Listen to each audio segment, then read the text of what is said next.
Hey, Coach, Zach got some, two fouls in the first half there early before the 10-minute break.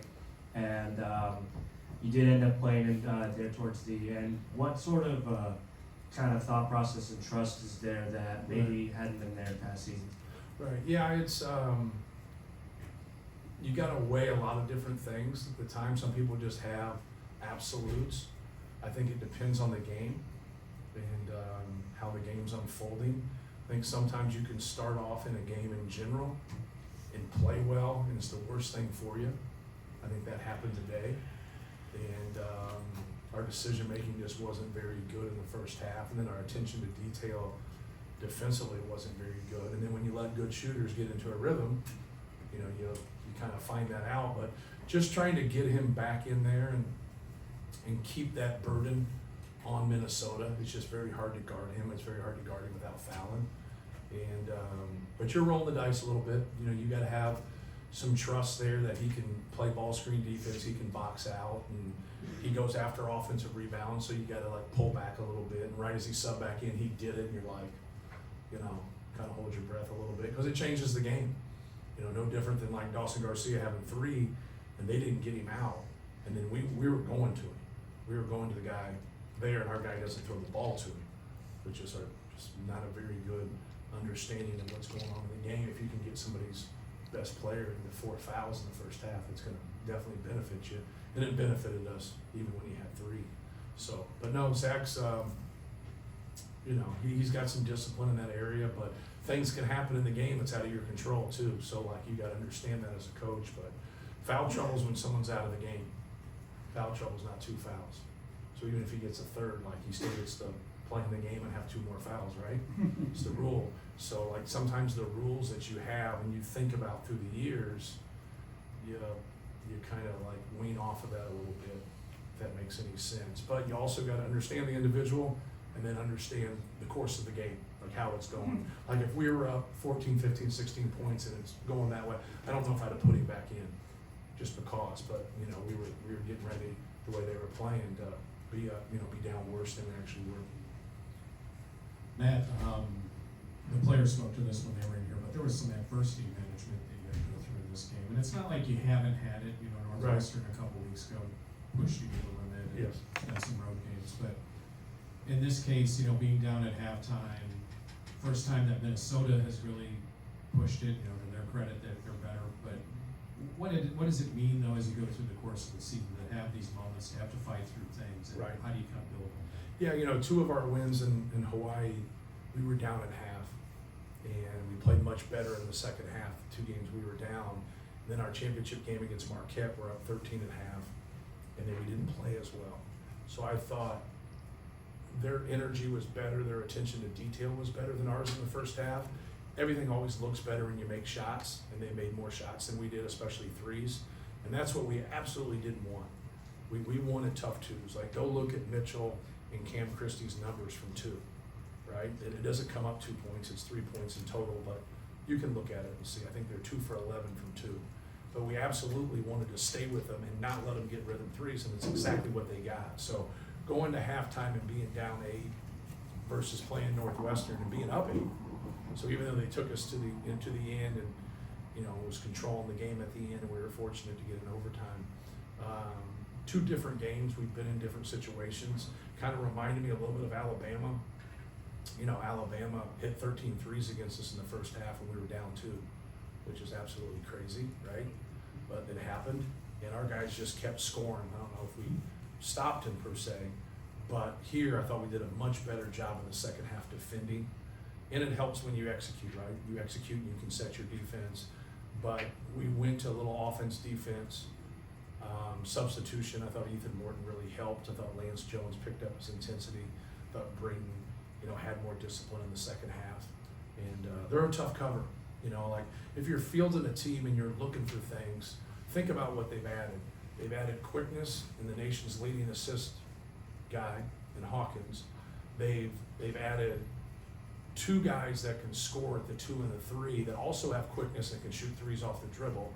Carrington's been more consistent for them, and he's a 2-way player come off the bench who they've had in the past, right? So you look at their front line, And like Ola Joseph is a good player, and right now he doesn't get as many minutes, kind of the odd man out, kind of like Caleb First for us. But it's because those other guys are really good too. So they have depth in their front court.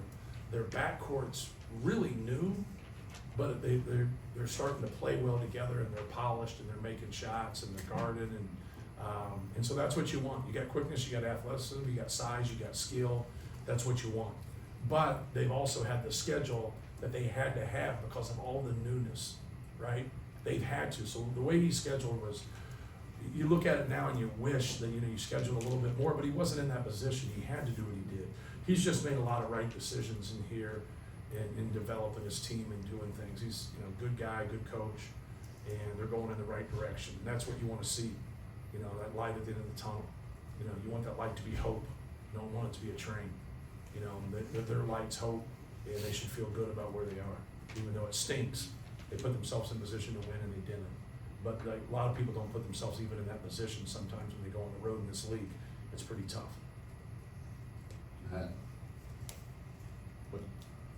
you had to bridge the gap with Caleb, with Zach on the bench. What did Caleb give you tonight to allow you to keep Zach on the bench a little bit longer? I thought he did a really good job in the first half. Just was active, did some good things defensively.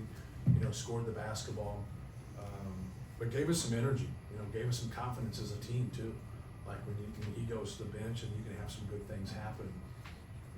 It's definitely a positive for us. But no, I thought he was ready to play and did a lot of really good things. It's hard, man.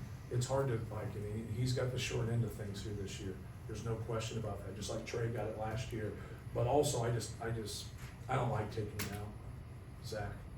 And so right, genius. and so like it just stinks for those other guys because in my mind we have 4 players that get the minutes they deserve, and then everybody else should play more, but you only get 200 minutes. So with everybody, like I've never felt this way about a whole team. Like I got 2 guys that don't play that are on scholarship. Like they're good enough to play, but I don't have anywhere. Miles Colvin, like we get in some games we don't. Like he deserves to play more. Ethan Moore deserves to play more. Every single guy on our team, Mason Gillis, deserves to play more.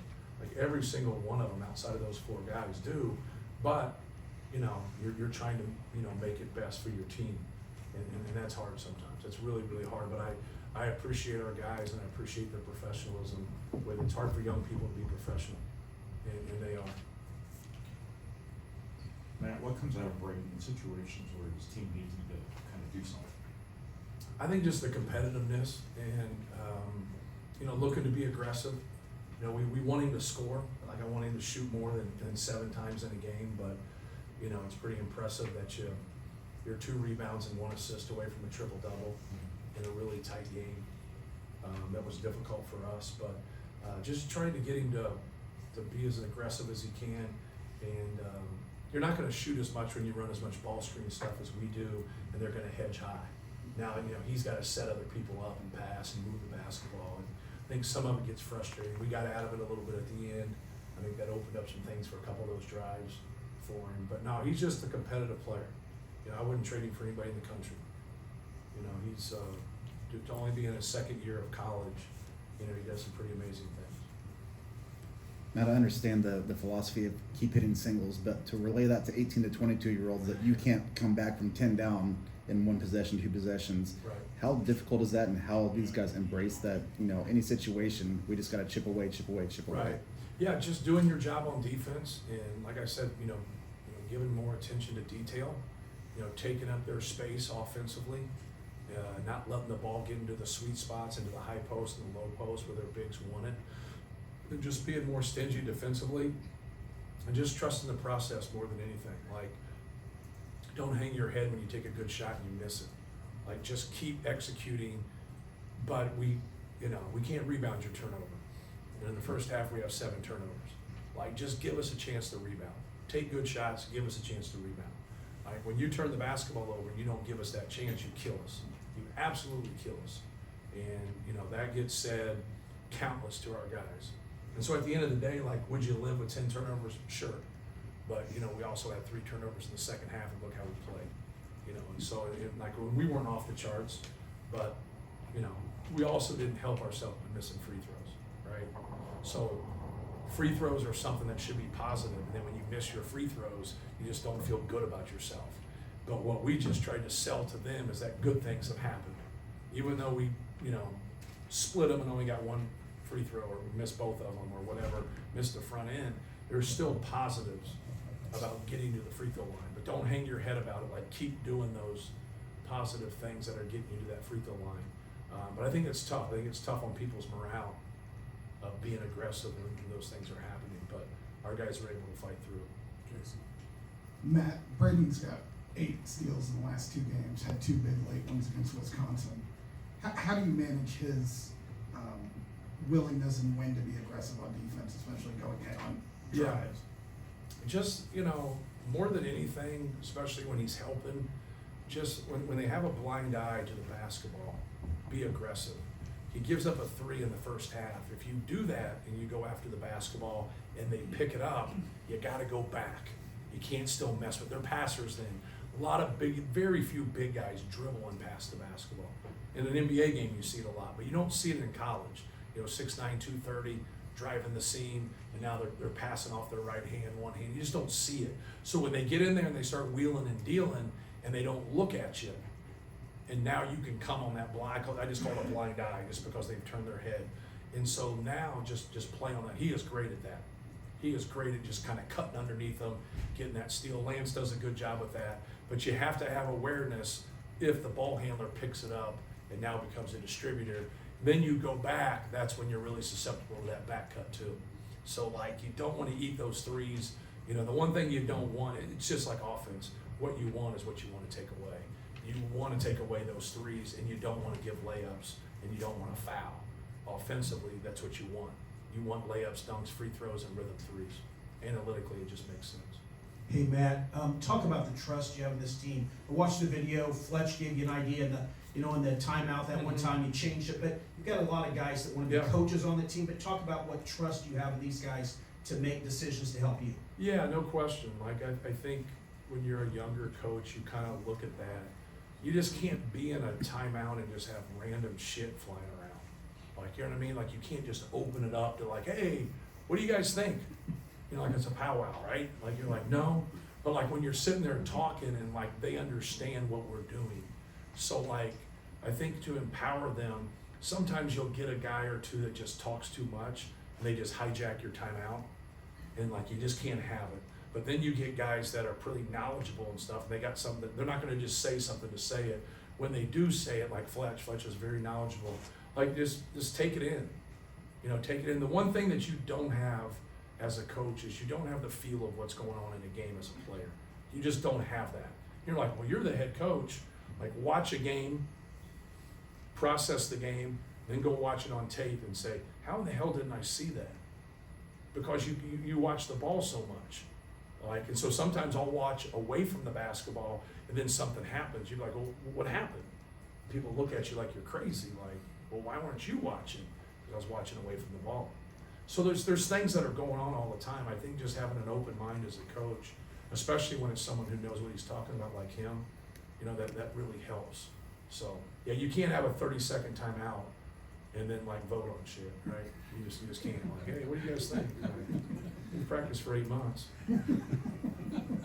Just a game, just trying to win a Big Ten championship. So I like that, the voting thing, that's good. yeah. Back to resiliency, Coach. Kind of curious, Gillis came in here and said that they looked at each other at halftime and said, we got this. How much do you think your team is more battle tested to handle adversity? How much of that maybe looking at a guy like Edey and the confidence he exudes, the way he handles himself, sets an example for other guys? Yeah, I think it's a combination of all that. It's understanding when you're in the situation that we are, that you're not gonna have success if you don't defend. You don't guard people. If we weren't gonna be better defensively, we weren't gonna win the game. And that's what runs are about. Runs are about getting stops. If you're gonna go on an 8-0 run, you can't do it without getting stops. So that's where it starts with. And then, you always have, if they wanna pressure or they wanna take us out of things or do whatever, just throw it inside. Just use him. And they know they have him. They know they have him and he's gonna keep working. It doesn't mean that they can't stop him, But it just gives us a sense of let them take him away, and then we can play off of that, or if they don't take him away, just let him be one-on-one. Like if we lose the game and they stay one-on-one and we keep going at it, that I'm fine as a coach to live with that. I've watched him dominate games for 4 years now. Like that's just part of competition. Sometimes it doesn't go your way, but we were able to get some stops. But our guys did a good job with that. And I think it just builds confidence when you see the ball going in and the ball's not going in for them. Now you can get those runs, and I think that's kind of how we had the great second half. I know it hasn't been top of mind for you here the last couple hours, but quick turnaround for Ohio State. Right. They're in a bit of a different situation. Correct. Do you have any expectation for what you're walking into there? Yeah, they have good players. They have talented players. They have a really good backcourt. They have a good front court. They obviously are, fighting for consistency. And it's very unfortunate, consider Chris Holtman a friend and, a peer and colleague and a guy that really good person and a really good coach. You hate that for him, and then, but now a game has to be played, right? And just lock in on their personnel and lock into what they're doing, and they're going to go out and play just like they played before. Like you can't break down a system. When you start in June and you're February 15th, like you just can't. It's not the way it works. They're going to do what they did before, and that's the way it is. And so like we have to prepare for that, and we got a lot of respect for their guys, and just have to play better. Like just have to compete and go there and hopefully play better than them. But it'll be a tall task. Anything on the road in this league is very difficult. Last one. I had a question about Sasha. I noticed a few weeks ago you had him against Northwestern. He was calling a few plays. PJ coming back in, calling a few plays, and again today, walks up behind you, calls a few plays, goes back. Is he becoming one of those like assistant offensive coordinators for you guys? Yeah. No, PJ is our offensive coordinator. Sasha does our out of bounds and side out of bounds plays. So they're always doing stuff. And then if they got it rolling like that at the end, like PJ did a great job there at the end, just kind of putting Mason in different places. You saw Mason get the corner three, then Mason's behind him, then Mason roll and replace. So PJ did a really good job of just putting them in a bind. And that's just a weapon that Mason is, right there. But Sasha handles the out of bounds and side out of bounds plays with it. So we specialize what we do. So Coach Johnson and Coach Lusk are defense, and they flip the scouts. Coach Brantley does personnel, and then, like I said, PJ does offense for every game, and Sasha does out of bounds and side out of bounds. I switched it up about 10 years ago. I hate going into huddles and getting 4 different opinions, and it makes me stir crazy. And so I like the specialization of it. I like one guy, when Sasha comes into work, that's all he worries about. When PJ comes into work, that's all he worries about. That's all he has to worry about. I don't want them to talk to me about something out of their realm. Talk to me about what you do.